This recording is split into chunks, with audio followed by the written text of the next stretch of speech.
Un saludo, hermanas y hermanos, desde aquí en Pasadena, Los Ángeles, California, sobre todo a los que están pues ahí un poco lejos de los pocos de nosotros que estamos aquí en la zona. En este vídeo de orientación a la novena semana de la clase, quisiera hablar de tres temas. El primero de logística sobre los trabajos. La segunda o el segundo tema, pues lo que es el escenario de este último discurso extenso de Jesús, Mateo 24 a 25, que muchas veces se llama el discurso de los olivos. Y pues como tercer tema, un poco de orientación a ese discurso en concreto. Primero, los trabajos. Estoy por terminar de calificar los trabajos exegéticos preliminares. Me faltan unos pocos que espero poder calificar dentro de 2 días o así. Em, Quisiera aclarar, ¿no?, que eh, este trabajo preliminar pretendía pues prepararles para un trabajo exegético final, el cual se debería realizar sobre el mismo pasaje que usted ha estudiado para su trabajo exegético preliminar. Precisamente porque al estudiar el mismo pasaje le dará la oportunidad de aprovechar eh, los comentarios míos, nuestro estudio continuo, etcétera, eh, y para luego desarrollar una interpretación más pulida, más acabada ya del pasaje, eh, con una tesis de su interpretación, una defensa de esa tesis a lo largo de su trabajo, con un poco de diálogo con Carter y algún otro quizás de los autores o autoras que hemos leído en este curso a lo largo de la clase. Em, En relación a estos trabajos, quisiera también resaltar algo que está en el programa del curso, pero que igual ha pasado por alto y no quiero que se confundan. Eh, Hay en realidad dos trabajos finales para esta clase. Como acabo de decir, hay un trabajo exegético final y luego, ya en la última semana, la semana de los exámenes finales, evidentemente no hay un examen final en esta clase, hay un trabajo de reflexión que pretende darles bastante libertad. Se trata a grandes rasgos del tema del conflicto, eh, pero les invita a reflexionar sobre todo el arco de la narración de Mateo, quizá varios pasajes que para usted han llegado a ser importantes, sobre todo en cuanto al tema del conflicto. Ese es el tema global de ese trabajo escrito de reflexión ya en la semana 11 del curso, que va a ser la última. Eh, Les ruego, ¿no?, a la hora de elaborar estos trabajos, que estudien detenidamente la guía que yo les pongo en Moodle.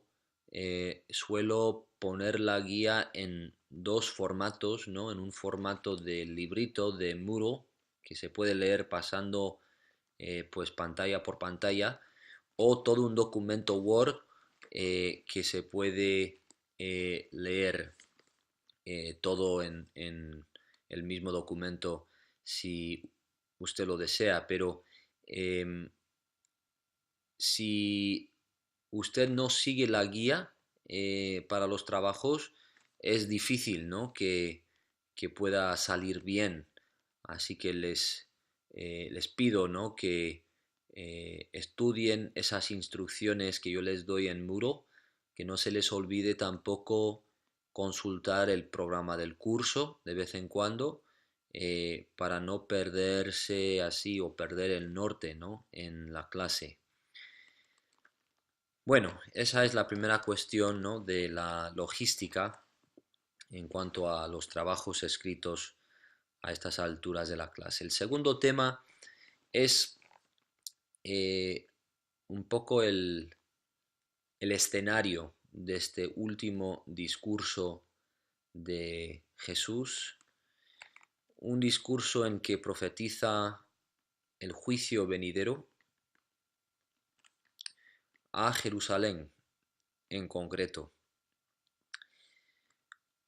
Bueno, vimos en la semana pasada cómo Jesús ha llegado a Jerusalén, siendo aclamado el Hijo de David, pues levantando, ¿no?, las grandes esperanzas y expectativas del pueblo, el cual lo tiene por profeta.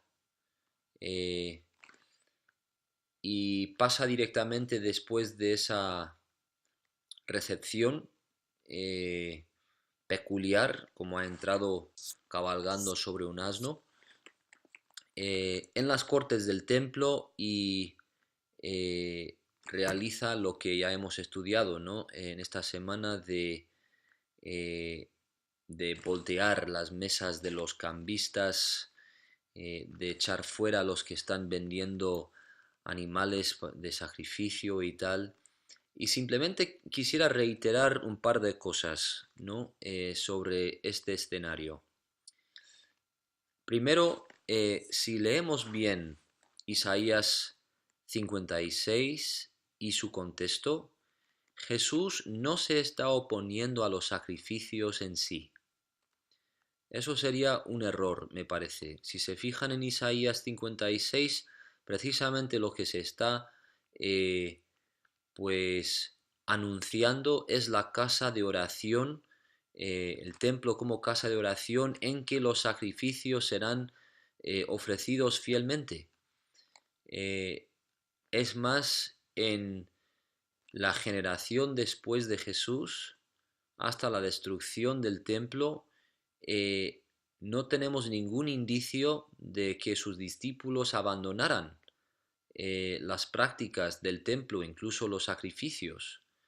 Eh, entonces no hemos de deducir de este acto de Jesús una especie de eh, denuncia de la institución del templo en sí, de los sacrificios en sí. Como varios de ustedes han mencionado muy bien en los foros, Jesús está denunciando cómo esta institución se está empleando, cómo los dirigentes del pueblo están aprovechándose de esta institución eh, para generar una hipocresía tremenda, una apariencia de fidelidad al Dios de Israel y una vida concreta de injusticia, de explotación, de una seguridad falsa. Eso a grandes rasgos me parece es lo que Jesús está denunciando. Y el otro aspecto de esto que quisiera enfatizar es que Jesús está denunciando a las autoridades, no está denunciando a todo el pueblo, el cual lo tiene por profeta. Nos ha dicho el texto de una manera explícita. Y Jesús no se ha anunciado a ellos como más de un profeta. Ya hemos visto que Él no quiere que sepa la multitud que es el Mesías, aunque le están clamando hijo de David. Así que el pueblo lo tiene por profeta no es una crítica del pueblo. Y la denuncia de Jesús va dirigida directamente en contra de las autoridades, sobre todo las autoridades congregadas en la institución del templo.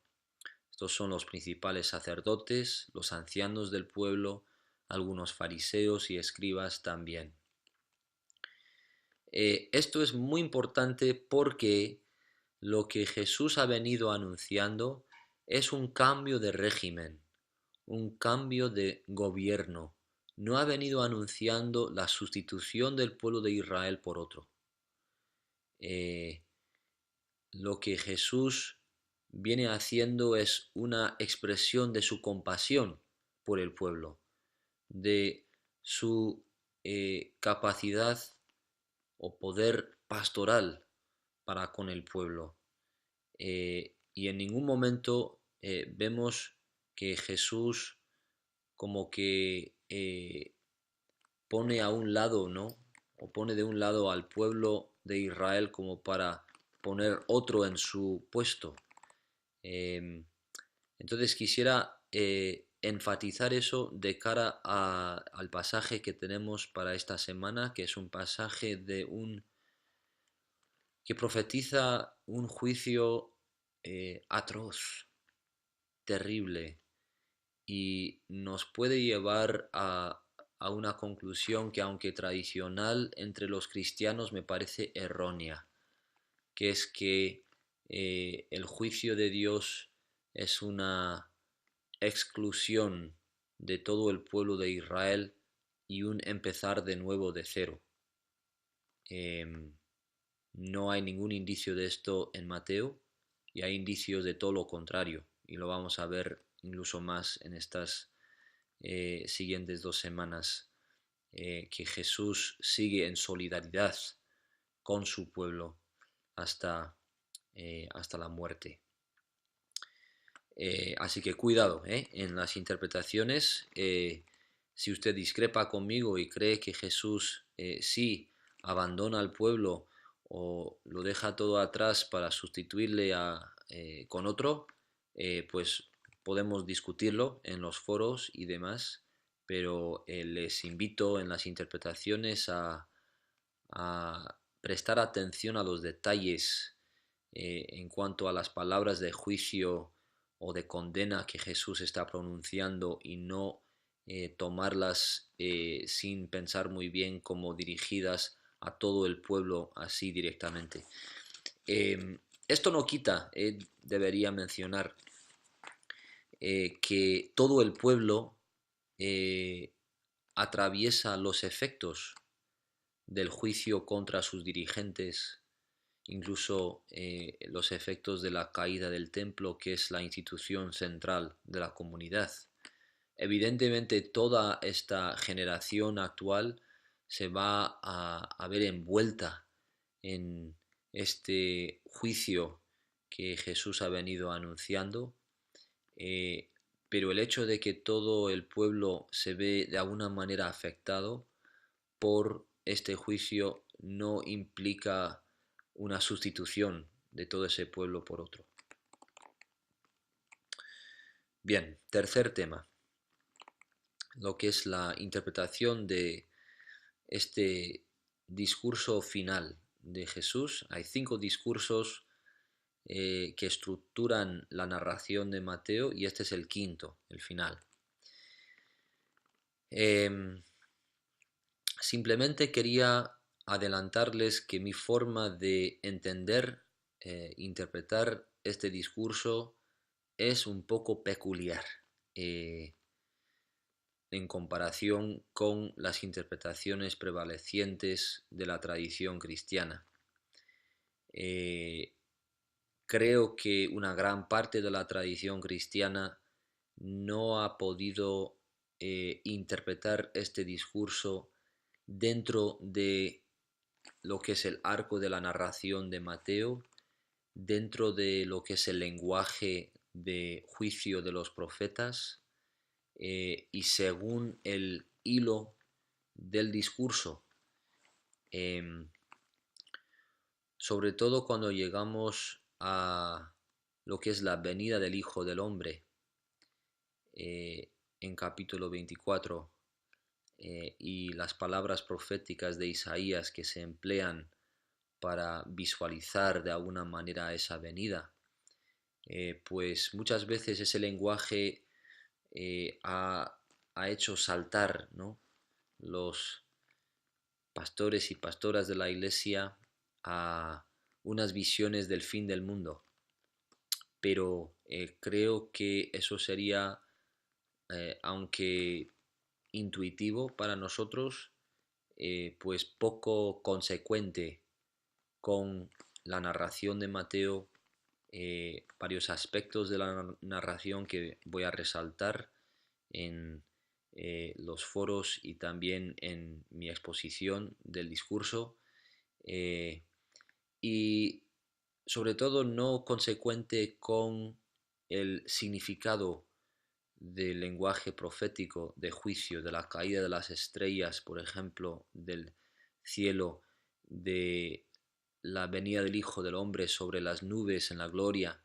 Estas son imágenes eh, muy propias de la literatura profética de la Biblia, y si las sacamos de ahí y le ponemos así un poco el color de Hollywood, de lo que muchas veces el cine ha creado en nuestra imaginación con este lenguaje, pues no vamos a, a entender bien, creo, lo que significa ese tipo de imagen. Así que una vez más les voy a invitar a no solamente seguir el contexto de este discurso, sino también de leer este discurso a la luz de las escrituras, de hacer lo posible por leer el discurso bíblicamente, y de tomar en serio los varios contextos de la Biblia, sobre todo en el Antiguo Testamento, eh, de los que vienen las palabras del discurso, e interpretar las palabras conforme a esos contextos de sus fuentes en la Biblia. Así que, aún así, me imagino que mi interpretación de este discurso chocará, y eso está bien. Podemos seguir el diálogo, ¿no?, sobre este pasaje tan importante. Sigue siendo un placer para mí estudiar con ustedes. Eh, los trabajos que he visto hasta ahora, que son un poco más de la mitad, me parecen pues muy buenos, y creo que demuestran un aprendizaje digno y una capacidad de interpretación y de estudio pues prometedora. Así que Dios los siga bendiciendo, que sigamos aprendiendo del Evangelio de Mateo, sobre todo en esta etapa final, ¿no?, de la llegada de Jesús a Jerusalén, de la profecía del juicio terrible que viene a su pueblo dentro de una generación, y luego de su propio sufrimiento, de ese juicio que él ha predicho para su pueblo. Lo sufre por su pueblo, delante de su pueblo, como el pastor delante de las ovejas.